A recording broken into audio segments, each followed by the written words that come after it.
शरीर में रहते हैं कई लोग। क्या ये सच है या झूठ, या कोई फसाना या कोई मोल? सच जानने के लिए वीडियो को अंत तक देखें। तो चलिए शुरू करते हैं।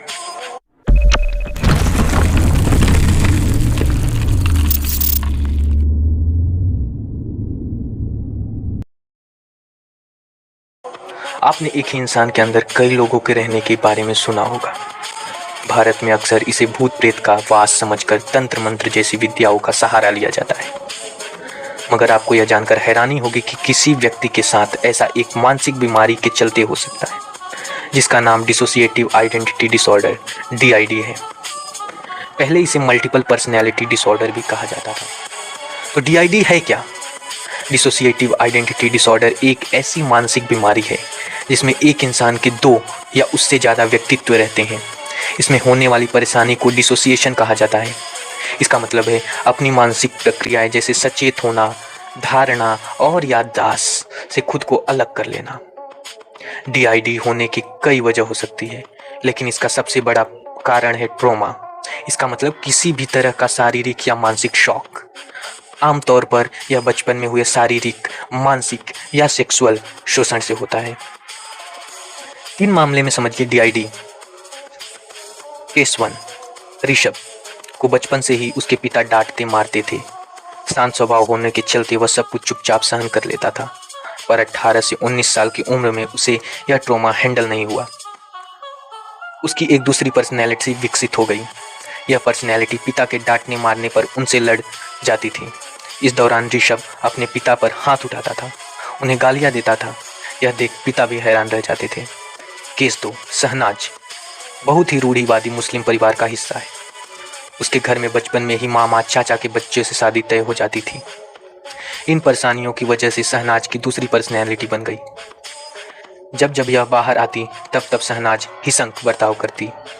उसे और परिवार वालों को लगने लगा कि उसके अंदर कुछ देर के लिए जिन आ जाता है। डॉक्टर से संपर्क करने पर पता चला कि शहनाज को DID है। केस 3, डेनियल ब्रिटेन का रहने वाला है। उस स्कूल में बहुत बुली किया जाता था। वह दूसरे बच्चों के सामने कभी खड़ा नहीं हो पाता। इसके कारण डेनियल में 5 पर्सनैलिटी विकसित हो गई। एक पर्सनैलिटी डेनियल को बुली करने वाले बच्चे से बचाती थी, तो दूसरी एक बुजुर्ग जैसे उसे जिंदगी जीने को सीख देती थी। क्या फिल्मों में DID को सही तरह से प्रेजेंट किया जाता है? फिल्मों में इस डिसऑर्डर को बढ़ा चढ़ाकर दिखाया जाता है क्योंकि वह टॉपिक काफ़ी रोचक है। फिल्मों में DID के मरीज की एक पर्सनैलिटी अच्छी तो एक राक्षस जैसी होती है, लेकिन असलियत में ऐसा नहीं होता। पर्सनैलिटी केवल उस ट्रॉमा को हैंडल करने के लिए विकसित होती है, इसलिए ज़रूरी नहीं कि वो बुरी हो। इसी तरह यह धारणा भी बनी हुई है कि DID के मरीजों को यह याद नहीं रहता कि उनकी किस पर्सनैलिटी ने क्या किया। वास्तव में ऐसा नहीं होता। मरीजों को धुंधली याद से लेकर सब कुछ याद रह सकता है। भारत में DID के मरीजों की क्या स्थिति है?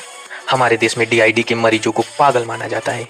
यहाँ इस बीमारी के प्रति बिल्कुल जागरूकता नहीं है। इसके अलावा DID के सबसे ज़्यादा मरीज ग्रामीण इलाकों में ही होते हैं, क्योंकि वे किसी न किसी तरह ट्रॉमा झेल रहे होते हैं। अवेयरनेस ना होने के कारण ये मरीज कभी सामने नहीं आते। इन तक मेंटल हेल्थ सर्विस की भी पहुंच नहीं होती। DID का इलाज क्या है?